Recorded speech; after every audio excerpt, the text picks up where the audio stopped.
ప్రభువునందు ప్రియులైనటువంటి దేవుని పిల్లలైన మీకందరికీ ప్రభు అయిన యేసుక్రీస్తు వారి శ్రేష్టమైన నామమున వందనములు శుభములు తెలియజేయుచున్నాను. ఈ దినము దేవుని గ్రంథమైన బైబిల్ నుండి ఒక విశేషమైనటువంటి సంగతిని మీకు తెలియచేయాలని మీ ముందుకు వచ్చాను కనుక దేవుని మాటల మీద మీ మనస్సును లక్ష్యముంచి ఆ మాటలలో ఉన్న సారాన్ని గ్రహించి ఆ ప్రకారంగా బ్రతకాలని ప్రభు పేరట మీకు మనవి చేస్తున్నాను. దేవుని వాక్యము ఎంత శక్తివంతమైనదంటే ఈ ప్రపంచంలో మనిషి తయారు చేసిన అధునాతనమైనటువంటి స్కానింగ్ మిషన్స్ కంటే కూడా అత్యంత శక్తివంతమైనటువంటి స్కానింగ్ మిషన్ దేవుని వాక్యం. మనుషులు తయారు చేసిన స్కానింగ్ మిషన్స్ మానవ దేహాన్ని, అందులో జరుగుతున్నటువంటి ఆ కార్యాలను చూపించగలవేమో కానీ దేవుడిచ్చిన ఈ స్కానింగ్ మిషన్ అనగా బైబిల్ మనిషి దేహాన్ని కాకుండా మనిషి దేహాన్ని నడిపించేటటువంటి మహాశక్తి అయిన ఆత్మను కూడా స్కానింగ్ చేసే శక్తివంతమైనటువంటి మిషన్ అని మీరు అందరూ తెలుసుకోవాలి. అందుకోసమే ఆ వాక్యం యొక్క గొప్పతనాన్ని తెలియచేయటానికి దేవుడు రాయించిన ఒక మాటను మీ ముందుకు తీసుకురావాలని ఆశపడుతున్నాను. హెబ్రీయులకు రాసినటువంటి పత్రిక 4వ అధ్యాయము 12వ వచనం, చాలా జాగ్రత్తగా వినాలి ఈ మాటలు. హెబ్రీయులకు రాసిన పత్రిక 4వ అధ్యాయం 12వ వచనము, ఎందుకనగా దేవుని వాక్యము సజీవమై బలము గలదై రెండంచులు గల ఎటువంటి ఖడ్గము కంటేనో వాడిగా ఉండి ప్రాణాత్మలను, కీళ్లను, మూలుగను విభజించినంత మట్టుకు దూరుచు హృదయము యొక్క తలంపులను, ఆలోచనలను శోధించుచున్నది. మరియు ఆయన దృష్టికి కనబడని సృష్టము ఏదియూ లేదు. మనమెవనికి లెక్క ఒప్పచెప్పవలసి ఉన్నదో ఆ దేవుని కన్నులకు సమస్తమును మరుగులేక తేటగా ఉన్నది. దేవుని వాక్యము సజీవమై బలము గలదై రెండంచులు గల ఎటువంటి ఖడ్గము కంటేనో వాడి అయి ఉండెను. విన్నారు కదా? ఈ ప్రపంచంలో ఏది శక్తివంతమైనదని నువ్వు అనుకుంటున్నావో అంతకంటే ఎన్నో రెట్లు మహాశక్తివంతమైనటువంటి మహా ఆయుధం, దేవుని ఆయుధం, దేవుని వాక్యము చాలా శక్తివంతమైనది. మానవ హృదయాలలోనికి ప్రవేశించి ఏం చేస్తుందంట? ప్రాణాత్మలను, కీళ్లను, మూలుగను విభజించినంత మట్టుకు అణువణువులోనికి వెళ్తుంది. శరీరంలోని అణువణువులోకి వెళ్తుంది. అంత మాత్రమే కాదు, హృదయము యొక్క తలంపులను, ఆలోచనలను శోధించుచున్నది. మొట్టమొదటనే చెప్పాను, మానవ దేహంలో ఉన్న ప్రతి అణువును శోధించుకుంటూ వెళ్ళడమే కాకుండా హృదయం యొక్క ఆలోచనలను, తలంపులను శోధించుచున్నది. స్కాన్ చేస్తుందండి. మానవ హృదయాల్లోకి వెళ్ళి ఏవేవి ఉన్నావో ఆ హృదయంలో మొత్తం చూస్తుందండి. అదేంటి బైబిల్ అంటే. ఇంత అద్భుతమైన స్కానింగ్ మిషన్ దేవుడు ఉచితంగా మనకిస్తే ఎప్పుడైనా దీన్ని ధ్యానం చేస్తున్నావా సోదరా అని అడుగుతున్నాను. నాకు సమయం లేదు, నేను ఉద్యోగం చేసుకుంటున్నాను, నేను ఐఏఎస్ను, ఐపీఎస్ను, నాకు అసలు టైమే ఉండటం లేదు, ఉదయం లేచినప్పటి నుంచి ఈ వ్యవహారాలే సరిపోతున్నాయి అనుకుంటున్నావా? నో. ఆ ఉద్యోగం సెకండరీ. నీకు దేవుడిచ్చిన ఉద్యోగం ఉంది భూమి మీద ప్రతి మనిషికి. దేవుడు ఈ భూమి మీద నేను పుట్టించింది ఆయన ఉద్యోగం నిమిత్తమై ఈ భూమి మీద పుట్టించాడు. నీకు ఇష్టమైనట్టు ఉద్యోగం చేసుకుంటూ ఆయన ఇచ్చిన సమయాన్ని దానికి వాడడానికి కోసం కాదు నువ్వు వచ్చింది ఇక్కడికి.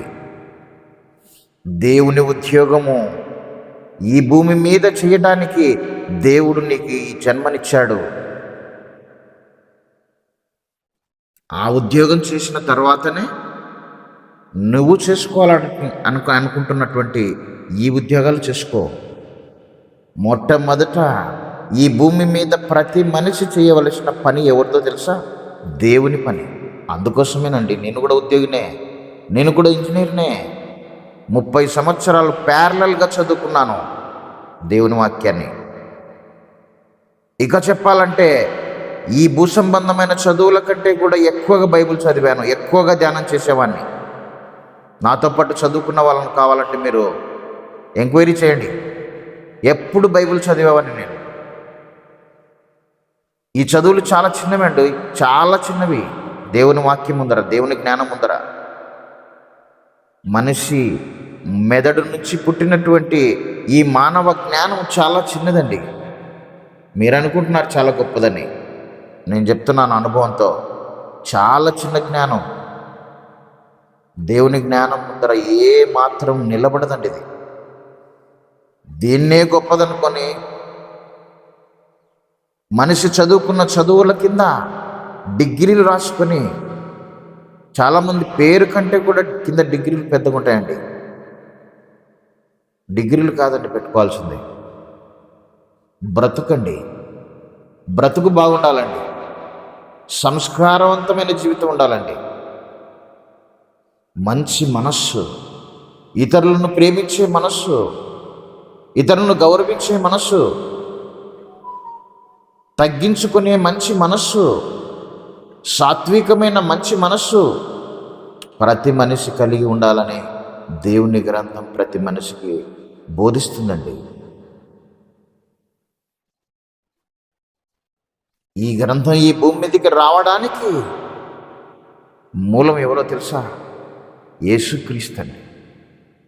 ఆ యేసుక్రీస్తు ప్రభువారు ఎలాంటి వాడో ఒక్కసారి బైబిల్లో రాయబడిన ఒక మాటను చదివించి నేను ముందుకు వెళ్తానండి.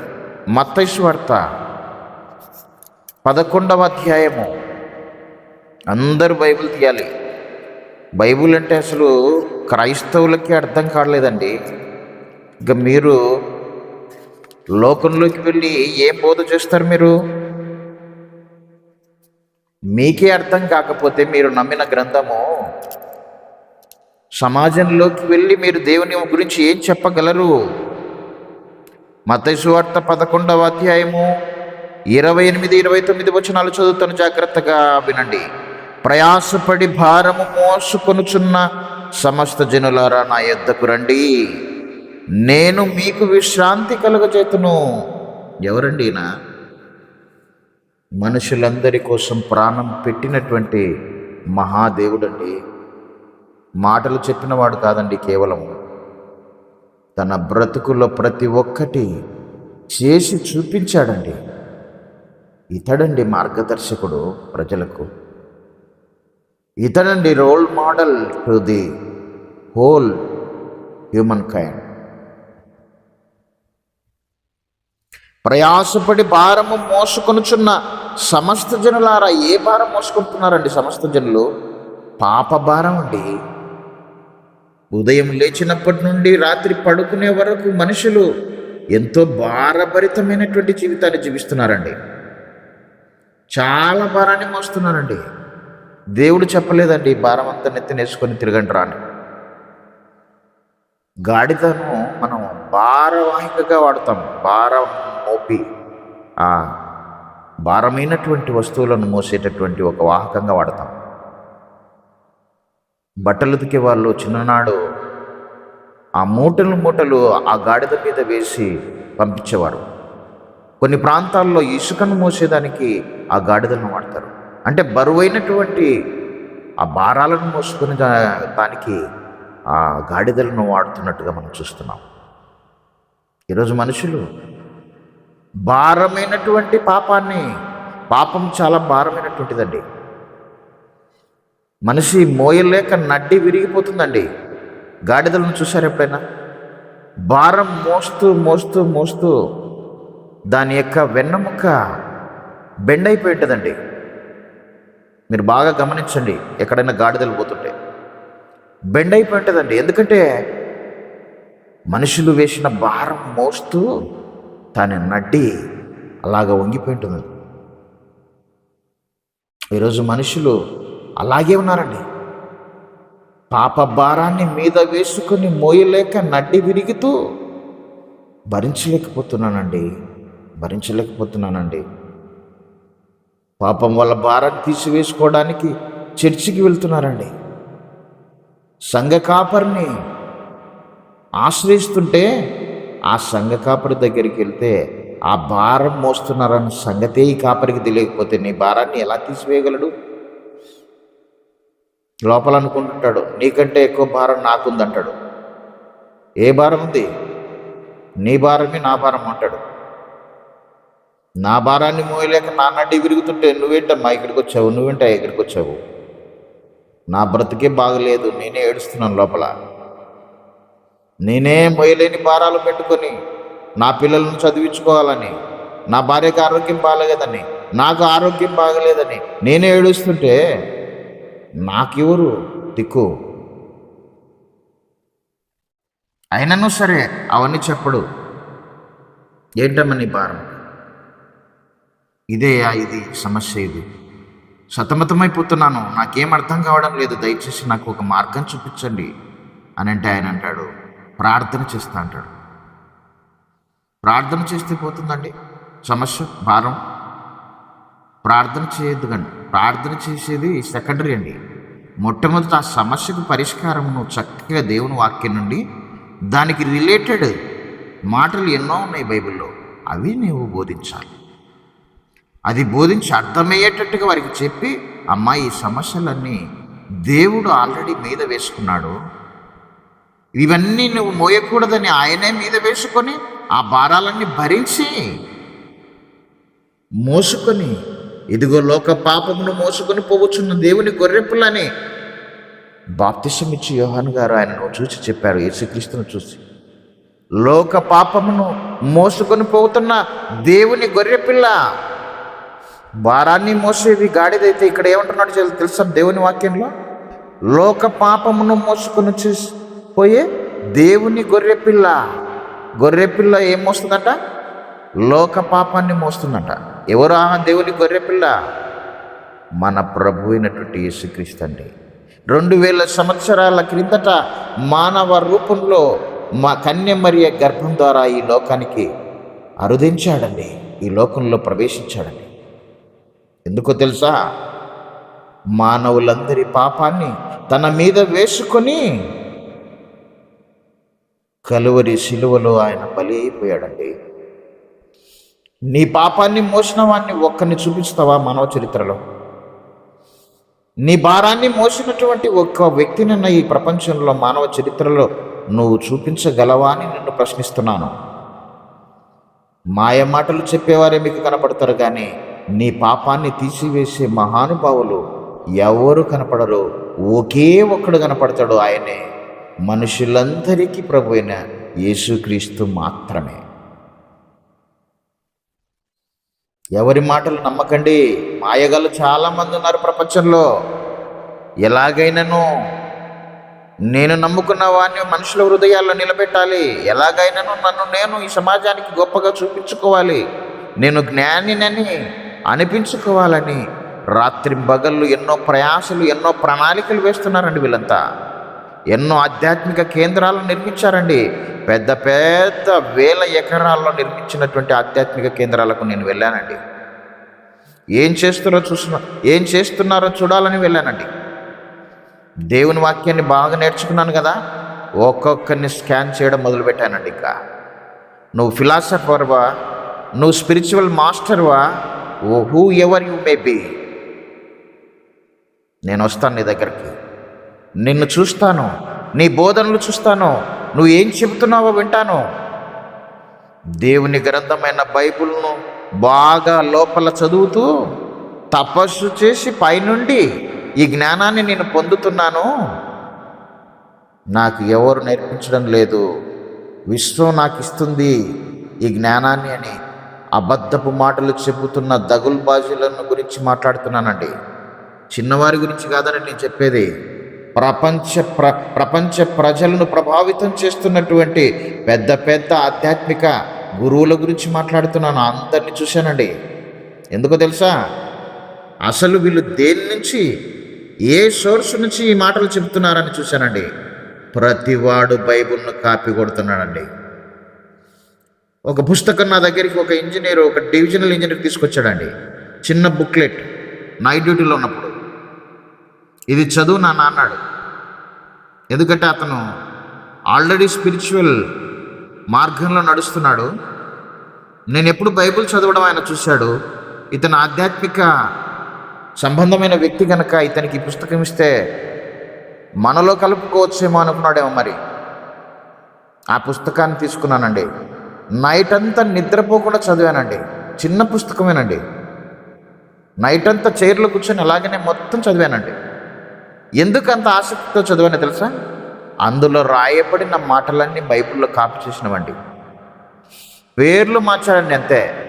తండ్రి, కుమార, పరిశుద్ధాత్మకు పేర్లు మార్చాడు. యేసుక్రీస్తుకు పేరు మార్చాడు.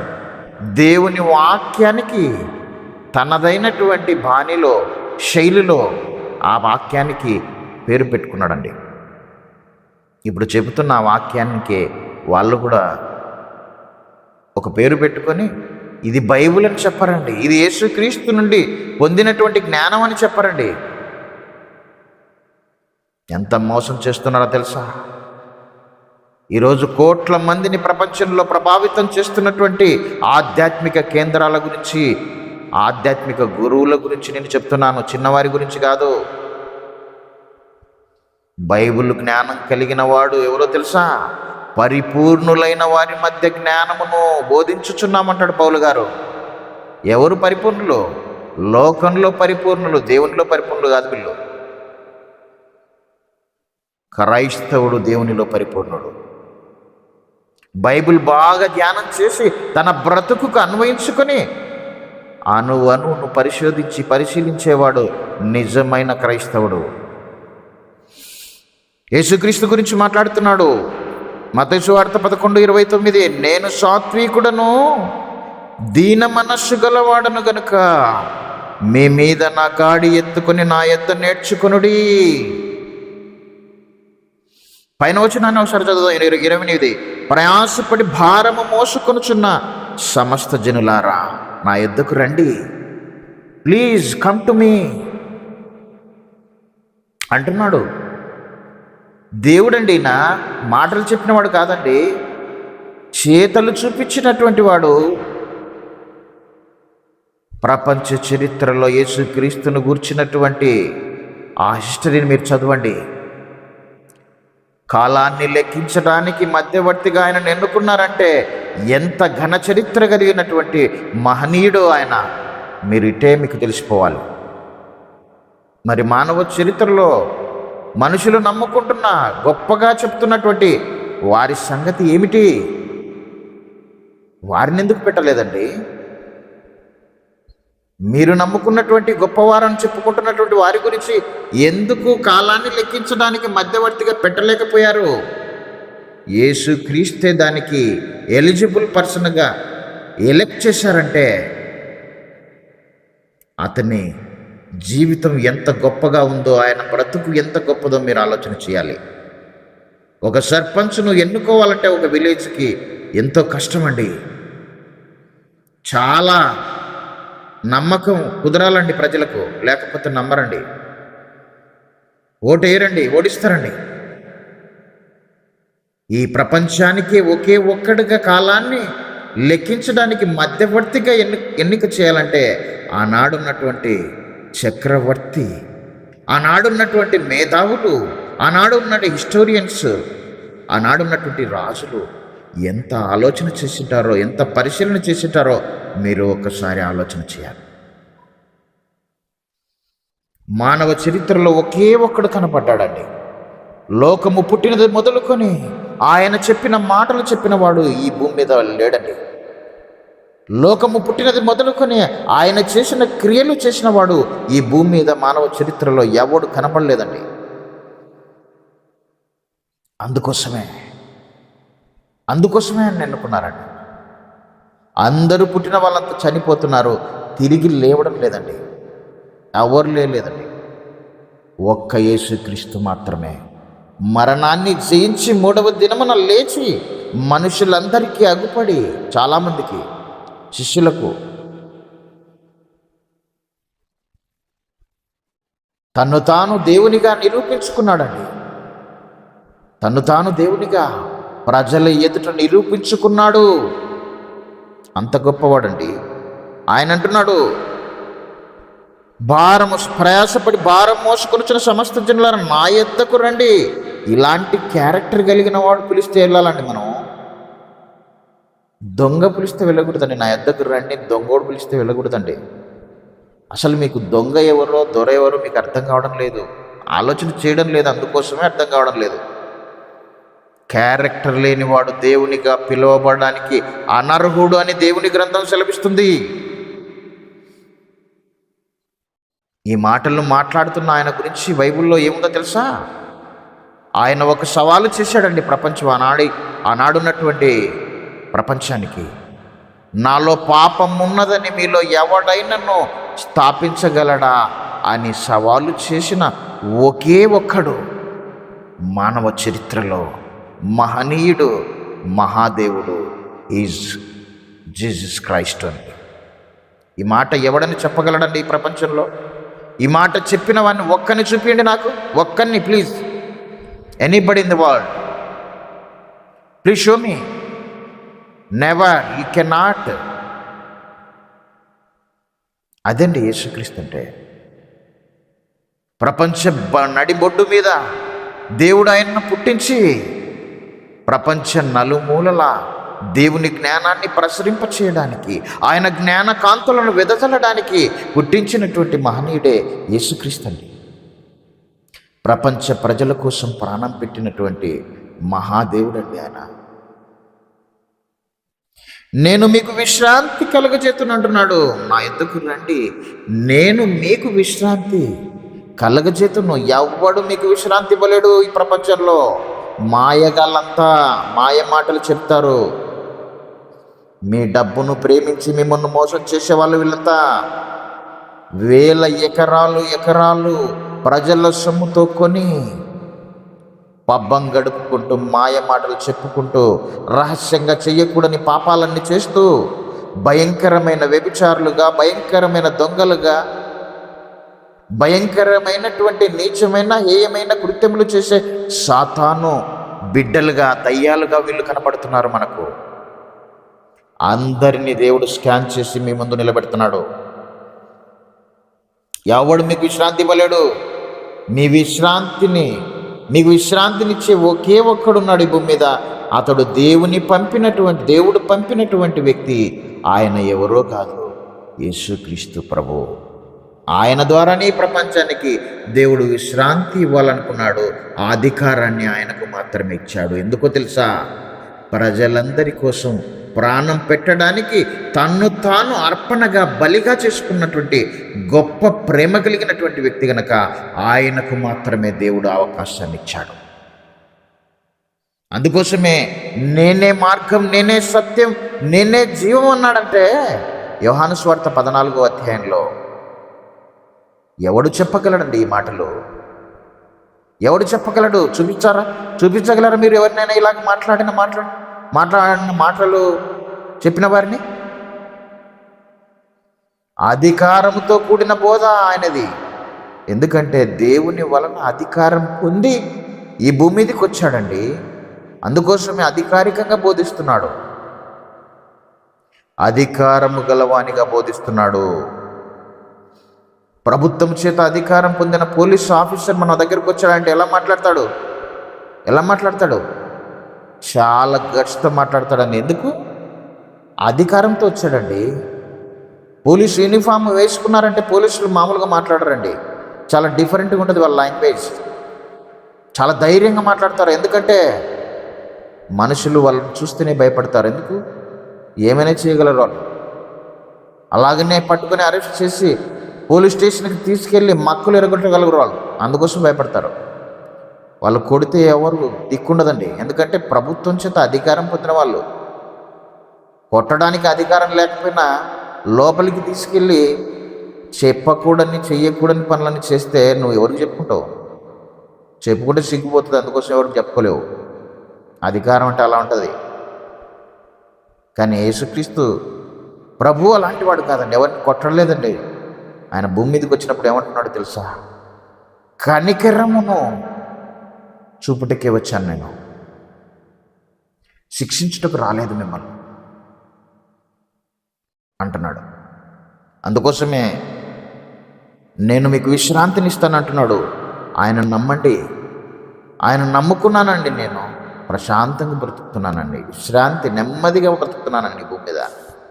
ఈ భూమిని విడిచిపెట్టినా కానీ నాకు విశ్రాంతినిచ్చేటటువంటి గొప్ప దేవుడు అండి ఆయన. నేను సాత్వికుడును, ఆయనకున్న క్యారెక్టర్స్ చెప్తున్నాడు చూడు. నేను సాత్వికుడను, దీన మనస్సు గలవాడను గనుక మీ మీద నా కాడి ఎత్తుకొని నా యొద్ద నేర్చుకొనుడి, అప్పుడు మీ ప్రాణములకు విశ్రాంతి దొరుకును. ఎప్పుడు విశ్రాంతి దొరుకుతుంది? నమ్ముకుంటే కాదు, ప్రార్థన చేస్తే కాదు విశ్రాంతి వచ్చేది మనిషికి. ఆయన యొద్ద నేర్చుకోవాలి. ఎలా? మీ మీద నా కాడి ఎత్తుకొని, నేను పెట్టే భారం ఉంది నాన్న, ఆ భారాన్ని మీ మీద ఎత్తుకోవాలి, నా యొద్ద నేర్చుకోవాలి. నేను ఎలాంటి వాడిని తెలుసా మీకు? నేను సాత్వికుడను, దీన మనస్సు గలవాడను. ఎంత అద్భుతమైనటువంటి క్యారెక్టర్ అండి. ఈ క్యారెక్టర్ ఉన్నవన్నీ అసలు ఈ ప్రపంచ చరిత్రలో ఎక్కడ ఎవరిని చూడలేమండి. ప్రతి ఆధ్యాత్మిక గురువుకు ఉండవలసిన 2 క్యారెక్టరిస్టిక్స్ ఏంటో తెలుసా? ఒకటి సాత్వికము, రెండవది దీన మనస్సు. అందుకోసమేనండి ఆయన యొద్ద జ్ఞానాన్ని నేర్చుకున్నటువంటి ఆయన శిష్యులు ఎలా బ్రతికారో మీకు తెలుసు. ఆయన రోల్ మోడల్ అండి. ఆయన దగ్గర నేర్చుకున్నారండి. ఆయన మాటలు చెప్పలేదండి, చెప్పిన మాట ప్రకారంగా బ్రతికి చూపించినటువంటి దేవుడు అండి ఆయన. అందుకోసమేనండి నన్ను చూచినవాడు నా తండ్రిని చూచి ఉన్నాడయ్యా అన్నాడు. ఈ మాట నువ్వు చెప్పగలవా బోధకుడా? సంఘ కాపరి, నిన్ను అడుగుతున్నాడు దేవుడు, నువ్వు చెప్పగలవా? ఈ మాట చెప్పగలవా? ఎవరైనా ప్రపంచంలో, ఎనీబడి ఇన్ ద వరల్డ్, బోధకుడని పిలువబడుతున్నా ఏ ఒక్కడైనా ఈ మాట చెప్పగలడా అని నేను ప్రశ్నిస్తున్నాను. నేను సాత్వికుడను, I am meek and lowly in heart and mind. ఎంత గొప్ప క్యారెక్టర్ కలిగినవాడండి. ఆయనను చూస్తే పడిపోతారండి ఎవరైనా సరే. ఆయన బోధనలు విన్న వాళ్ళు ఆశ్చర్యపోయారండి. ఏంటి అసలు ఈ బోధనలు ఎప్పుడు చెప్పలేదండి? ఆశ్చర్యం అండి. ఆయన బోధ చేస్తున్నప్పుడల్లా ఆశ్చర్యం. బహుజన సమూహం ఆయన వెంబడించిందండి, 1000 మంది అండి. ఆయన ఎక్కడికి వెళ్ళిపోయినా తండోపతండాలుగా, కొండ మీదకి వెళ్తే కొండ మీదకి తండోపతండాలుగా వచ్చేవాళ్ళండి. సముద్ర తీరమున వెళితే సముద్ర తీరమున వెంబడించే వాళ్ళు 1000 మంది అండి, 1000 మంది. తిరణాలు సాగేదండి. ఇప్పుడు బోధ చేస్తున్న బోధకుల వెంట వస్తున్నారు జనము. కొంతకాలం మంచి మాటలు చెప్తాడండి బోధకుడు. మనుషులలో నమ్మకం కుదిరిన తర్వాత వాడి అసలు రూపం చూపిస్తాడండి. ఏం రూపం? దండుకోవడం మొదలు పెడతాడండి. ఫస్ట్ నమ్మిస్తాడండి మనిషిని. అంటే ఇంతకాలం నటించాడనేది మీరు అర్థం చేసుకోవాలి. అసలు రూపము తర్వాత చూపిస్తాడండి. ఒకసారి మనుషులు నమ్మిన తర్వాత ఇక అతన్ని ఎక్కడికి పోడు అన్నటువంటి విషయాన్ని తెలుసుకొని ఇక మొదలు పెడతాడండి అతని యొక్క అసలు రూపం. తీసుకురండి ఏమంటాడు తెలుసా?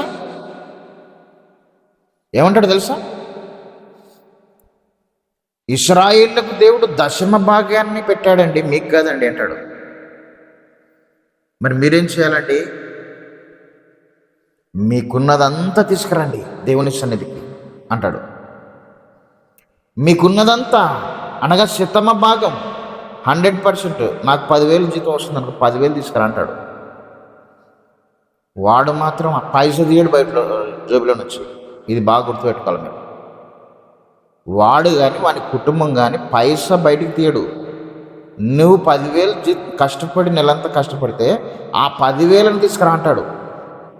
పాత నిబంధనలో దశభాగం కదా ఇచ్చారండి, మరి 10% కదా అంటే, లేదండి అది పాత నిబంధన ఇశ్రాయేలుకండి. ఇప్పుడు క్రొత్త నిబంధన మీరు సజీవ యాగంగా ఆయనకు సమర్పించుకోవాలంటాడు. బైబిల్ చూపిస్తాడు మీకు. సజీవ యాగంగా మీ దేహములను ఆయన మీ దేహాలను సమర్పించుకోవాలన్నాడంటే దాని అర్థం ఏంటి? 100% ఇవాళ మీకు ఉన్నదంతా ఇచ్చేసేయండి. ఎవరికి ఇవ్వాలా? దేవునికి. మరి దేవునికి ఇస్తే మరి నువ్వు తీసుకుంటున్నావు, దేవునికి అది ఇవ్వాల్సింది. చూపించు దేవుణ్ణి, దేవుని చూపించండి, దేవునికి ఇస్తాను. నిజమేనా వాళ్ళు మాట్లాడే మాట? ఎప్పుడైనా ఆలోచన చేశారా మీరు? నాకు 10,000 జీతమండి, 10,000 తీసుకొచ్చి ఆయనకి ఇస్తే ఏం చేస్తాడు తెలుసా? ఆయన కమ్మగా ఆయన పిల్లలు చక్కగా పోషించుకొని నీ దగ్గర 10,000, నా దగ్గర 10,000, నా దగ్గర 10,000 అందరికీ తీసుకొని వచ్చి పెడితే ఎంత అవుతుంది తెలుసా? లక్షల కోట్లు అవుతుందండి. ఎందుకంటే క్రైస్తవులు చాలామంది ఉంటారు కదండి.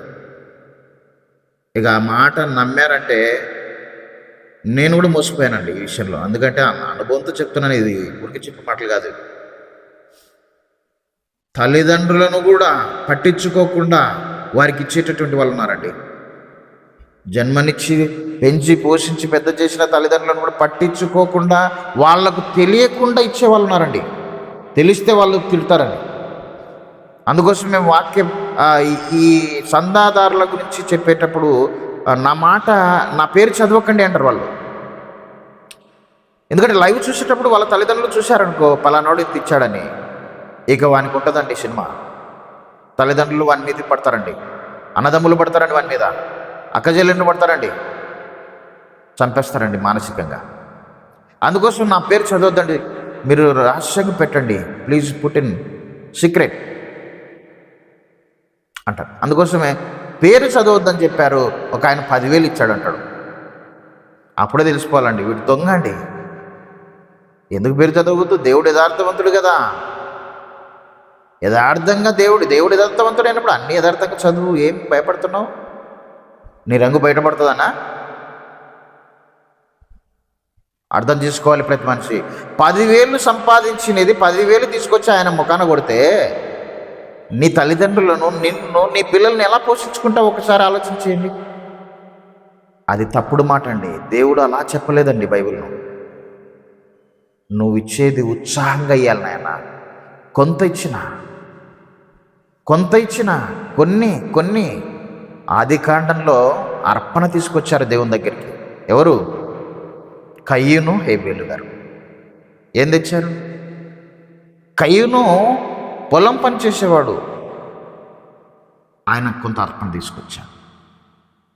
హేబేలు గొర్రెలు కాసేవాడు, ఆయన కొన్నిటిని తీసుకొచ్చాడు. మంచి కొన్ని. అన్నం ఉడికిందా లేదని చెప్పడానికి ఒక మెతుకు అలా పట్టుకుంటారండి స్త్రీలు, అలా పట్టుకొని తీసుకుంటారండి. అర్థమైపోతుందండి అన్నం ఉడికిందా లేదా. అంతేనండి. దేవునికి ఎక్కువ నువ్వేమి ఇవ్వాల్సిన అవసరం లేదు. కొంత తీసుకొస్తే చూస్తాడండి. నీ డబ్బు కాదండి, నీ మనసు చూస్తాడు ఆయన. అర్పణ తెచ్చేదానికి అర్పణలు ఎవరికి అనుకుంటున్నావు? దేవుడు ఇవ్వమని చెప్పింది ఆయన కాదు. ఆయన ఆత్మ ఆయనకి ఏం చేస్తాడండి? ఆయన పరలోకంలో ఉన్నాడు. ఆయనకు ప్రతినిధిగా ఉన్న యాజకులు, ప్రవక్తలకు, యాజకులకు ఈ డబ్బు అవసరం వాళ్ళని పోషించడానికి. ఎందుకంటే వాళ్ళు దేవుని పక్షాన కష్టపడుతున్నారు కనుక, వారికి వేరే పని చేసుకుంటే కుదరదు కనుక, బైబిల్ బాగా చదివి ధ్యానం చేసి లోతైన సత్యాలు బయటికి తీయాలి కనుక వాళ్ళకి ఇవ్వమని చెప్పాడు దశభాగం. అలాంటి వాళ్ళకు దొంగలైనటువంటి ప్రవక్తలకు, దొంగలైన యాజకులకు ఇవ్వమని చెప్పలేదు. నిజమైనటువంటి ప్రవక్తలు, దేవుని వాక్యాన్ని ఉన్నట్టుగా చెప్పేవారికి, దేవుడు చెప్పినది చేసేటటువంటి యాజకులకు ఇవ్వాలని చెప్పాడు. బాగా వినాలి మీరు. బాగా బ్రతికేవానికి, దేవుడు చెప్పినట్టుగా బ్రతికేవానికి దశమభాగం, కానీ వారికి ఇష్టం వచ్చినట్టు బ్రతికేతానికి దశమభాగం లేదండి బైబిల్లో. ఆనాడున్నటువంటి వాళ్ళు ప్రవక్తలు అలాగే ఉన్నారు, యాజకులు దొంగలుగానే ఉన్నారు, ఈనాడున్న క్రైస్తవులు కూడా అలాగనే ఉన్నారండి. వారికి వీరికి ఏం తేడా లేదండి. మొదటి శతాబ్దంలో క్రీస్తు పుట్టిన కాలానికి, క్రీస్తు ఈ లోక ప్రవేశం చేసినప్పుడు ఆనాడు ఉన్నటువంటి ఆ బోధకులకు, ఆ ధర్మశాస్త్ర ఉపదేశకులకు కూడా సేమ్ ఇదే క్యారెక్టర్ అండి. మాయండి, మాటలు చెప్తారు, ఒక్కటి చేయడండి వాడు. వీరు చెప్పుదురే కానీ చెయ్యరు నాయన అన్నాడు యేసుక్రీస్తు వారు. చెప్పుదురే కానీ చెయ్యరు, వీళ్ళు ఏమి చేయరు నాయన. ధర్మశాస్త్ర ఉపదేశకుల గురించి మాట్లాడుతున్న మాటలు. వారు మోసే పీఠం ముందు కూర్చుంటారు, చెప్పుదురే కానీ ఏమి చేయరు వాళ్ళు.